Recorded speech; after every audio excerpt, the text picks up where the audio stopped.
Jharkhand MCQ GK.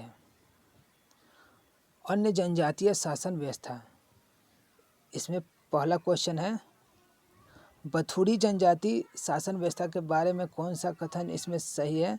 तो 1 और 2 जो है बथुड़ी जनजाति के बारे में सही है, 1 और 2। यह जनजाति में परंपरागत पंचायत व्यवस्था पाई जाती है, जिसमें पंचायत के जो है प्रधान को दोहर कहा जाता है। बथुड़ी जनजाति यह जनजाति में जो है परंपरागत पंचायत व्यवस्था पाई जाती है और इसके जो है प्रधान को दोहर कहा जाता है। बथुड़ी जो जनजाति है बथुड़ी, इसके प्रधान को जो है दोहर कहा जाता है। बथुड़ी जनजाति के प्रधान को दोहर कहा जाता है। और जो गलत है, दोहर का पद जो है वंशानुगत नहीं होता है, यही गलत है, क्योंकि दोहर का पद जो है वंशानुगत होता है और यह धार्मिक क्रियाकलापों का भी निष्पादन करता है। और थर्ड है, इस जनजाति में गांव के विवादों का निपटान जो है पंचायत के द्वारा किया जाता है और पंचायत व्यवस्था में अंतःग्रामीण पंचायत का मुखिया प्रधान होता है। अंतःग्रामीण पंचायत का मुखिया जो है प्रधान होता है।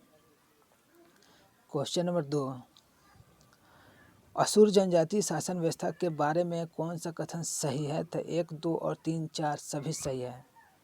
पहला है असुर जनजाति की शासन व्यवस्था स्वशासित होती है। असुर जनजाति की जो शासन है स्वशासित होती है और इनके द्वारा कम से कम जो है 5 गांव को मिलाकर जो है पंच का निर्माण किया जाता है और गांव का सभी विवाद का निपटारा जो है पंच के द्वारा ही किया जाता है। और असुर के जब पंचायत की बैठक होती है उसमें सिर्फ जो है एडल्ट मतलब वयस्क पुरुष ही भाग लेते हैं। और असुर पंचायत के प्रमुख अधिकारी जो है को जो है महतो, बैंगा, पुजार तथा गोड़ाइत कहते हैं। पंच के द्वारा शारीरिक या फिर आर्थिक दोनों प्रकार जो है पंच दंड लगा सकता है। पंच जो है शारीरिक भी दंड लगा सकता है और आर्थिक पैसे का भी और शरीर से भी दंड दे सकता है। क्वेश्चन नंबर 3, किसान जनजाति शासन व्यवस्था के बारे में कौन सा कथन सही है? किसान जनजाति के बारे में कौन सा कथन जो है सही है? 1 और 2 सही है। किसान जनजाति के लोगों द्वारा कई गांवों को मिलाकर जो है परगना पंचायत की स्थापना की जाती है। जो किसान जनजाति है कई गांवों को मिलाकर जो है परगना पंचायत की स्थापना करती है, जो सामान्यतः अंतःग्रामीण विवादों का निपटारा करती है। और इस जनजाति के जातीय व्यवस्था के प्रमुख है, इस जनजाति के जातीय व्यवस्था में जो प्रमुख अधिकारी जो है महतो, कोतवाल और सरदार होते हैं। और जो गलत है, इस व्यवस्था में बैठक बुलाने वाले व्यक्ति को मुखिया का पूरा खर्च उठाना पड़ता है, नहीं, जो बैठक बुलाता है उसी व्यक्ति को पूरा खर्च देना पड़ता है, मुखिया खर्च नहीं देता है। क्वेश्चन नंबर 4 है, बैंगा जनजाति शासन व्यवस्था के बारे में कौन सा कथन सही है? तो 1, 2 और 3 सही है। तो बैंगा जनजाति में जातीय पंचायत का प्रावधान है। बैंगा जनजाति में जो है जातीय पंचायत का प्रावधान है और जो है एवं पंचायत का प्रमुख जो है मुकदमा कहलाता है। पंचायत का प्रमुख जो है मुकद्दम कहलाता है, मुकदमा नहीं है, मुकद्दम है। पंचायत का जो है प्रमुख जो है मुकद्दम कहलाता है। बैंगा जो जनजाति है इनका जो है जातीय पंचायत का प्रावधान है। यहाँ बैंगा जनजाति में जातीय पंचायत का प्रावधान है और इनके जो है प्रमुख जो पंचायत के जो प्रमुख है उसे जो है मुकद्दम कहा जाता था, मुकद्दम। और दूसरा है मुकद्दम की सहायता हेतु जो है 2 पद होता है, एक सयान और सिख है। मुकद्दम के सहायता के लिए 2 पद है, एक है सयान और दूसरा है सिख है। और बैंगा जनजाति में गांवों तक संदेश पहुंचाने का कार्य कौन देखता था? तो चारीदार है। जो बैंगा जनजाति में गांव तक संदेश पहुंचाने का काम कौन करता था? तो चारीदार जो है, चारीदार गांवों तक संदेश पहुंचाता था बैंगा जनजाति में। बैंगा जनजाति में जो है इनके जो है पंचायत का प्रमुख को मुकद्दम कहा जाता था और इनके यहाँ जातीय पंचायत था और इनके यहाँ जो है गाँवों तक जो संदेश पहुँचाता था उन्हें चारीदार कहा जाता था, चारीदार है। क्वेश्चन नंबर 5 है, गोराइत जनजाति शासन व्यवस्था के बारे में कौन सा कथन सही है? तो केवल एक सही है। तो इस जनजाति में सभी मामले का निपटारा जो है जातीय पंचायत के माध्यम से की जाती है। और इसका व्याख्या है, गोराइत जनजाति के जातीय शासन व्यवस्था में मुख्य तथ्य यह है कि पिता की संपत्ति जो है पुत्रों में बराबर बराबर विभाजित की जाती है तथा जो है पुत्री को संपत्ति का कोई अधिकार नहीं मिलता है। गोराइत जनजाति में जो है पुत्र में जो है बराबर बराबर जो है संपत्ति बांट दी जाती है, मगर जो है पुत्री को संपत्ति में कोई अधिकार नहीं मिलता है। क्वेश्चन नंबर 6, सबर जनजाति शासन व्यवस्था के बारे में कौन सा कथन सही है? तो 1, 2 और 3 सही है। इस जनजाति में पंचायत का प्रमुख जो है प्रधान कहलाता है। सबर जनजाति के पंचायत का प्रमुख जो है प्रधान कहलाता है। सबर जनजाति का पंचायत का प्रधान जो है पंचायत का प्रमुख प्रधान कहलाता है। और प्रधान की सहायता जो है गोराइत द्वारा की जाती है। प्रधान की सहायता कौन करता है? तो गोराइत है। और गोराइत जो है सभी संदेशों और आदेशों को गांव के लोगों तक जो है पहुंचाने का कार्य करता है। गोराइत जो है क्या करता है? तो सभी जो संदेश है सभी संदेशों को गांव तक मतलब कि पहुंचाता है यह। इस जनजाति के सभी ग्रामीण विवादों का निपटारा ग्राम के वरिष्ठ व्यक्ति के द्वारा की जाती है। और चौथा था, ग्रामीण पंचायत के सभी पद जो है वंशानुगत होता है। क्वेश्चन नंबर 7 है, चीक बराई के जनजाति शासन व्यवस्था के बारे में कौन सा कथन सही है? चीक बराई जनजाति के बारे में तो 1, 2, 3 तीनों से कथन जो है सही है। चीक बराइक जनजाति शासन व्यवस्था के बारे में कौन सा कथन सही है? तो तीनों सही है। इस जनजाति में किसी भी प्रकार के स्वशासन की प्रणाली विद्यमान नहीं है। जो चीक बराइक जनजाति है इसमें किसी भी प्रकार का स्वशासन की प्रणाली विद्यमान नहीं है। गांवों द्वारा मिलकर जो है अंतः ग्रामीण पंचायत का निर्माण किया जाता है जिसका प्रमुख राजा कहलाता है। तो जो है इसमें जो है चीक बराइक जनजाति का जो है पंचायत का जो हेड है जो मेन आदमी है उसे जो है राजा कहा जाता था, राजा। चीक बराइक जनजाति का जो है पंचायत का प्रमुख को राजा कहा जाता था, राजा। और राजा के अलावे अन्य अधिकारी दीवान पांड्रे है जो राजा की कार्यों की सहायता प्रदान करते हैं। जो पंचायत का हेड राजा है और राजा की सहायता कौन देखता है? दीवान और पानेर है। राजा की सहायता कौन देख करता है? तो दीवान और पानेर है, यह भी अधिकारी है। क्वेश्चन नंबर 8 है, जनजातीय शासन व्यवस्था के बारे में कौन सा कथन जो है सही है? तो 1 सही है। गोंड जनजाति की पंचायत व्यवस्था का मुखिया जो है बेंगा कहलाता है जिसे स्यान भी कहा जाता है। गोंड जनजाति की पंचायत व्यवस्था के जो है मुखिया गोंड पंचायत के मुखिया को जो है बेंगा कहलाता है और उसे जो स्यान भी कहा जाता है। बेंगा को ही स्यान भी कहा जाता है। गोंड जनजाति के पंचायत व्यवस्था का मुखिया जो है मुखिया को बेंगा कहा जाता है। गोंड जनजाति के पंचायत व्यवस्था के मुखिया को बेंगा कहते हैं और बेंगा को ही सयान कहा जाता है। बेंगा ही सयान है। ऑप्शन नंबर 2 जो गलत था। तो बेंगा के निर्णय सभी लोगों के द्वारा मान्य होता है और यदि कोई व्यक्ति इसकी अवहेलना करता है तो उसे जो है आर्थिक दंड दिया जाता है। यही गलत है कि आर्थिक दंड दिया जाता है, ये गलत है। उसको समाज से बाहर कर दिया जाता है। बेंगा के निर्णय पर जो लोग मानते नहीं है उन्हें जो आर्थिक दंड नहीं, उन्हें जो समाज से ही बाहर कर दिया जाता है। क्वेश्चन नंबर 9, मांझी जनजाति शासन व्यवस्था के बारे में कौन सा कथन सही है? तो 1 सही है। इस जनजाति में पंचायत का मुखिया मांझी कहलाता है। मांझी जनजाति में जो है पंचायत का मुखिया जो मांझी ही कहता है। और गलत जो है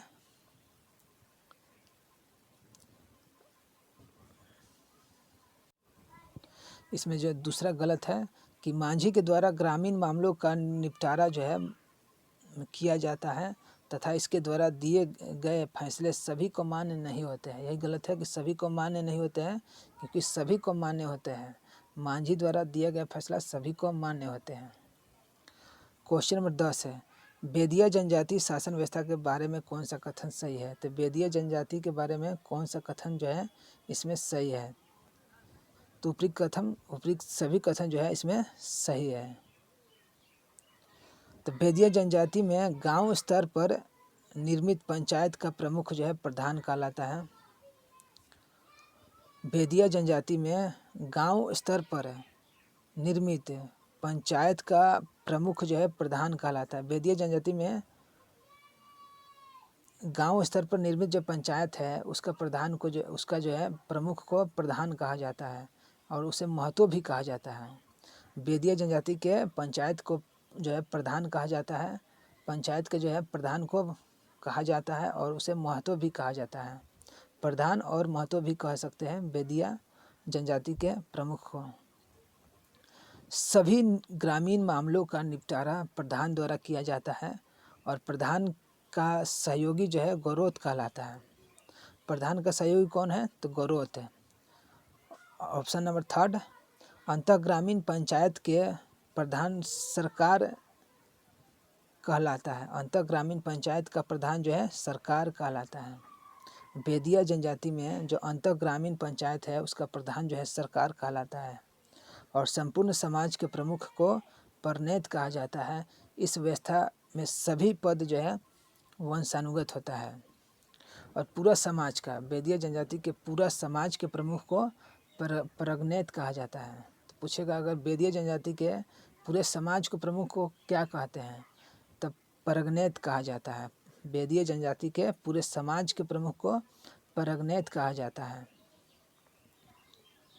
क्वेश्चन नंबर 11, बिझिया जनजाति शासन व्यवस्था के बारे में कौन सा कथन सही है? तो 1, 2 और 3 सही है। बिझिया जातीय पंचायत का प्रधान जो है मादी तथा गद्दी कहलाते हैं। जो बिझिया जनजाति शासन व्यवस्था के बारे में कौन सा सही है? तो इसमें जो सभी सही है और बिझिया जातीय पंचायत का प्रधान मादी तथा गद्दी कहलाते हैं। जो बिझिया पंचायत का प्रधान को जो है मादी भी कहा जाता है या फिर गद्दी भी कहा जाता है और इस व्यवस्था में करटाहा का पद प्रमुख होता है। बिझिया जाति में जो है करटाहा का पद जो है प्रमुख होता है, जिसकी नियुक्ति प्रत्येक घर के प्रतिनिधि सदस्य द्वारा चुना जाता है। और करटाहा का नियुक्ति कौन करता है? तो सभी घर के जो है सदस्य मिलकर जो है करटाहा को चुनते हैं। और विवादों के निपटान में करटाहा का निर्णय जो है अंतिम और सर्वमान्य होता है। इस जातीय व्यवस्था में गोमांस का भक्षण निषिद्ध है। बिझिया जनजाति में गौ का मांस नहीं खाया जाता है।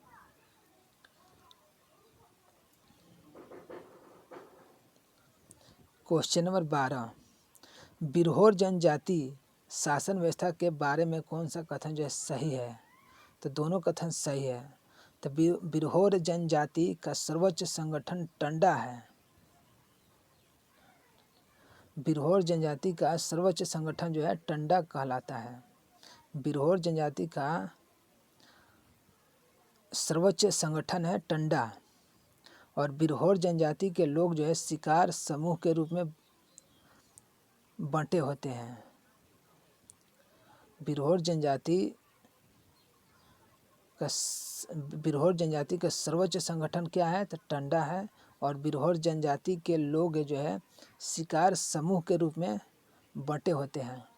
टंडा का मुखिया नायक कहलाता है। जो टंडा का जो मुखिया है उसको नायक कहते हैं। टंडा का मुखिया को नायक कहलाता है, जिसका सहयोगी जो है दिगुआर या कोतवाल कहलाता है। टंडा का मुखिया नायक कहलाता है और नायक का सहयोगी जो है दिगुआर या फिर कोतवाल कहलाता है। क्वेश्चन नंबर 13, चेरो जनजाति शासन व्यवस्था के बारे में कौन सा कथन सही है? 1, 2 और 3 सही है। तो चेरो जनजाति में गांव अंचल तथा जिला स्तर पर पंचायत व्यवस्था होती है और विवादों का निपटारा जो है प्रत्येक स्तर पर पंचायत के द्वारा की जाती है। गांव और अंचल स्तर पर प्रधान और मुखिया 2 अधिकारी होते हैं और जिला स्तर पर जो है सर्वोच्च अधिकारी सभापति होते हैं। अब पंचायत के निर्णय सभी लोगों को मान्य होता है। इसमें चौथा था कि मान्य नहीं होता है, लेकिन सभी को मान्य होता है निर्णय। क्वेश्चन नंबर 14, बिरजिया जनजाति शासन व्यवस्था के बारे में कौन सा कथन सही है? तो 1 और 3 सही है, 2 गलत है। तो बिरजिया जनजाति के पंचायत व्यवस्था में बेंगा, बेसरा, धावक तथा गांव के बुजुर्ग व्यक्ति शामिल होते हैं। और दूसरा जो गलत था कि इस व्यवस्था में मुखिया कोई कम उम्र के प्रतिष्ठित व्यक्ति होते हैं, तो कम उम्र के नहीं होते हैं, बहुत ज़्यादा उम्र के होते हैं, गण्यमान्य प्रतिष्ठा व्यक्ति बैठते हैं वहाँ। अब ऑप्शन नंबर 3 है, जातीय पंचायत द्वारा गांव के मामले का निपटारा किया जाता है। जातीय पंचायत के द्वारा गांव का निपटारा किया जाता है, गांव के मामले का। क्वेश्चन नंबर 15, कोरा जनजाति शासन व्यवस्था के बारे में कौन सा कथन सही है? तो तीनों कथन सही है कोरा जनजाति के बारे में। इस जनजाति की ग्राम पंचायत का मुखिया महतो कहलाता है। कोरा जनजाति है, उसके जो ग्राम पंचायत है और ग्राम पंचायत के मुखिया को महतो कहा जाता है वहाँ। प्रमाणिक तथा जोग मांझी महतो का सहायक होता है, और जो महतो है इनका जो है प्रमुख पंचायत का, और उसका जो सहायक है प्रमाणिक तथा जोग मांझी। प्रमाणिक और जोग मांझी जो है महतो के सहायक होते हैं।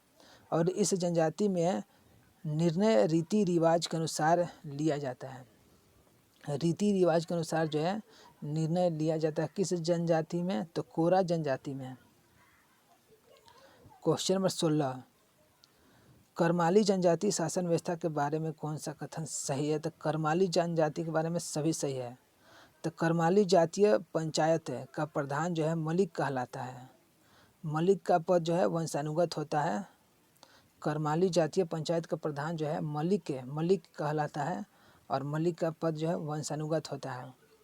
गांव के विवाह, यौन अपराध, गोत्र आदि पर जो है मलिक न्याय प्रदान करता है। इस व्यवस्था में परगना स्तर पर सतगमैया नामक पंचायत होती है, जिसका कार्य जो है अंतर्ग्रामीण विवादों का निपटारा करना होता है। क्वेश्चन नंबर 17, सौरिया पहाड़िया जनजाति शासन व्यवस्था के बारे में कौन सा कथन सही है? तो 1 और 2 सही है। इस जनजाति में ग्राम पंचायत का प्रधान जो है मांझी कहलाता है। सौरिया पहाड़िया जो है इसके जो ग्राम पंचायत का प्रधान जो है मांझी कहा जाता है उसको, और मांझी का कार्य सभी प्रकार के वाद विवाद का निपटारा करना होता है। और दूसरा है मांझी का सहायता जो है गोराइत करता है। मांझी के सहायता कौन करता है? तो गोराइत है, जो संदेश वाहकों का भी कार्य करता है। संदेश वाहक का भी कौन कार्य करेगा? तो गोराइत है।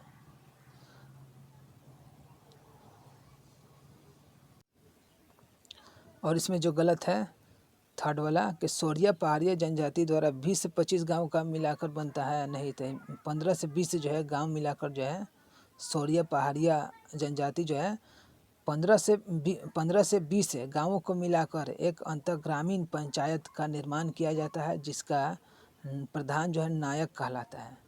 20 से 25 गांव नहीं, 15 से 20 गांव मिलाकर जो है अंतर्ग्रामीण पंचायत बनता है, और उस पंचायत का जो है प्रधान को नायक कहा जाता है। सौरिया पहाड़िया में पंचायत के प्रधान को नायक कहते हैं, और 20 से 25 गांव को मिलाकर जो है अंतर्ग्रामीण पंचायत बनाया। 20 से 25 नहीं, 15 से 20 गांव को मिलाकर जो है अंतर्ग्रामीण पंचायत बनता है। और 4 ऑप्शन नंबर 4 जो सही है। इसी तरह जो है 70 से 80 गांवों को मिलाकर प्रधान के रूप में सरदार की नियुक्ति की जाती है, और इनका कार्य जो है अंतर्ग्रामीण विवाद का निपटारा करना होता है। 70 से 80 गांव को मिलाकर जो है प्रधान को सरदार कहा जाता है। 15 से 20 गांव को जो है मिलाकर जो है उसका प्रमुख को नायक कहा जाता है। क्वेश्चन नंबर 18, माल पहाड़िया जनजाति शासन व्यवस्था के बारे में कौन सा कथन सही है? तो 1, 2 और 3 सही है। तो माल पहाड़िया की शासन व्यवस्था में ग्राम पंचायत का प्रधान जो है मांझी कहलाता है। माल पहाड़िया स्वशासन व्यवस्था में ग्राम पंचायत का जो प्रधान है उसे जो है मांझी कहा जाता है और मांझी की सहायता जो है गोराइत और दीवान करते हैं। मांझी की सहायता कौन करता है? तो गोराइत और दीवान। दो या दो से अधिक गांवों के विवाद को अंतः ग्रामीण पंचायत द्वारा सुलझाया जाता है और इसका जो प्रधान को सरदार कहा जाता है।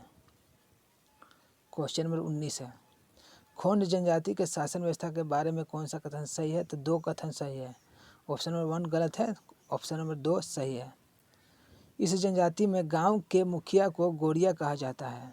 खोंड जनजाति के गांव के मुखिया को जो है गोरिया कहा जाता है। खोंड जनजाति के गांव के मुखिया के गोरिया कहा जाता है, परंतु वर्तमान में यह पद जो है विद्यमान नहीं है।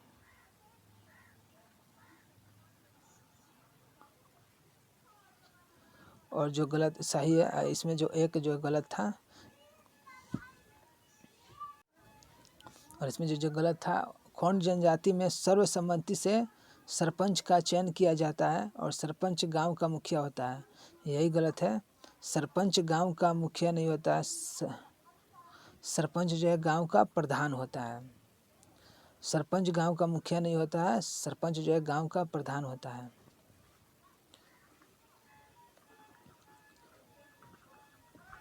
क्वेश्चन नंबर 20 है, कोरवा जनजाति शासन व्यवस्था के बारे में कौन सा कथन सही है? कोरवा जनजाति के बारे में 1, 2, 3 सभी सही है। तो इस जनजाति में ग्राम पंचायत का प्रधान मुखिया, कोरवा जो जनजाति है इसके ग्राम पंचायत के प्रधान को मुखिया कहा जाता है। ग्राम पंचायत के प्रधान को मुखिया, कोरवा जनजाति के ग्राम पंचायत के प्रधान को मुखिया। और बड़ा मुखिया कोरवा जनजाति में अंतः ग्रामीण विवादों का निपटारा करता है। जो बड़ा मुखिया जो है कोरवा जनजाति में अंतः ग्रामीण विवादों का निपटारा करता है। बिटलाह इस समाज के द्वारा दिया गया दंड जो है विद्यमान है, जो किसी व्यक्ति के समाज में अनैतिक संबंध है के आधार पर दिया जाता है। यौन संबंध के में जो है बिटलाह दिया जाता है। क्वेश्चन नंबर 21 है, मोहली जनजाति शासन व्यवस्था के बारे में कौन सा कथन सही है? तो 1 और 2 दोनों सही है। तो मोहली जनजाति की भी कोई जो है संगठित शासन व्यवस्था नहीं है, परंतु गांव स्तर पर पंचायत का गठन किया जाता है। मोहली जो जनजाति है इसका कोई संगठित शासन व्यवस्था नहीं है, मगर जो है गांव स्तर पर पंचायत का गठन किया जाता है। समाज द्वारा आर्थिक और शारीरिक दोनों प्रकार का दंड देने का प्रावधान है। क्वेश्चन नंबर 22 है, भूमि जनजाति शासन व्यवस्था के बारे में कौन सा कथन सही है? तो केवल एक कथन सही है। तो भूमि जनजाति में पंचायत का मुखिया प्रधान कहलाता है। जो भूमि जनजाति है इसके पंचायत का मुखिया जो है प्रधान कहला जाता है और यह पद जो है वंशानुगत है।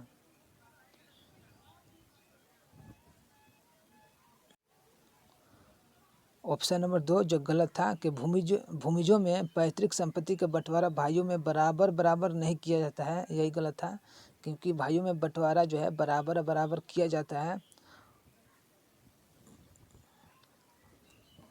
भूमिज पैतृक में संपत्ति जो है भाइयों में बराबर जो है बांट दिया जाता है। यदि किसी परिवार में पुत्र नहीं है तो जो है संपत्ति पर जो है पुत्री का अधिकार होता है।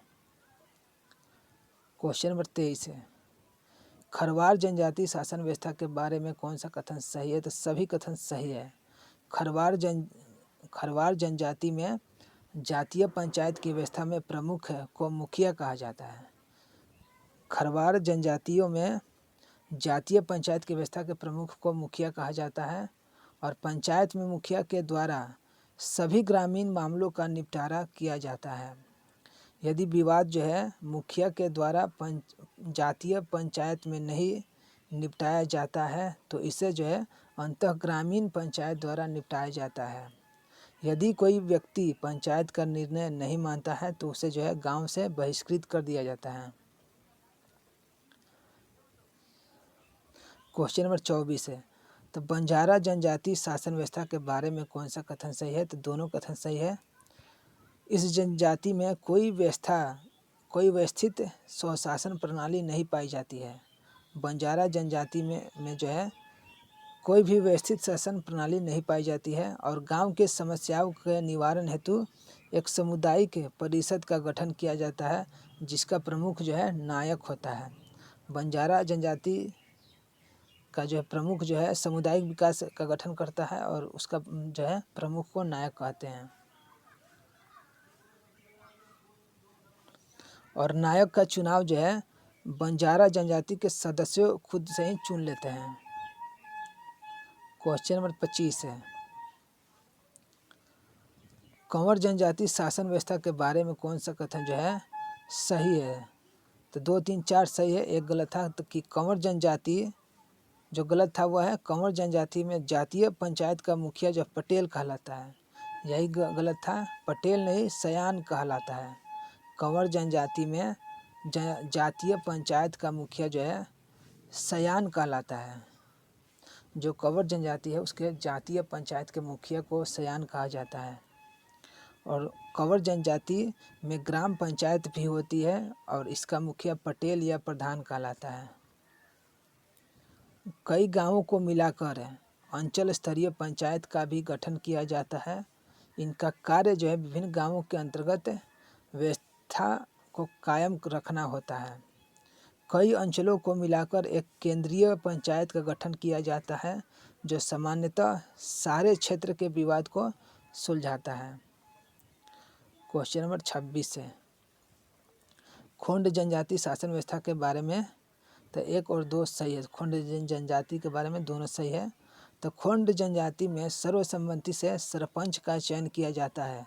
सरपंच गांव का प्रधान होता है। जो खोंड जनजाति है, खोंड जनजाति में सर्वसम्मति से सरपंच का चयन किया जाता है और सरपंच गांव का प्रधान हो जाता है। और इस जनजाति में गांव के मुखिया को गौड़िया कहा जाता है। खोंड जनजाति में जो है गांव के मुखिया को गौड़िया कहा जाता है, परंतु वर्तमान में यह पद जो है विद्यमान नहीं है। क्वेश्चन नंबर 27 है, लास्ट क्वेश्चन है, कोल जनजाति शासन व्यवस्था के बारे में कौन सा कथन सही है? तो 1 और 2 दोनों सही है। इस जनजाति में पंचायत का मुखिया मांझी कहलाता है। कोल जनजाति के जो पंचायत का मुखिया उसको जो है मांझी कहा जाता है और मांझी के द्वारा ग्रामीण मामले का निपटारा किया जाता है तथा इसके द्वारा दिए गए फैसले सभी को मान्य होती है।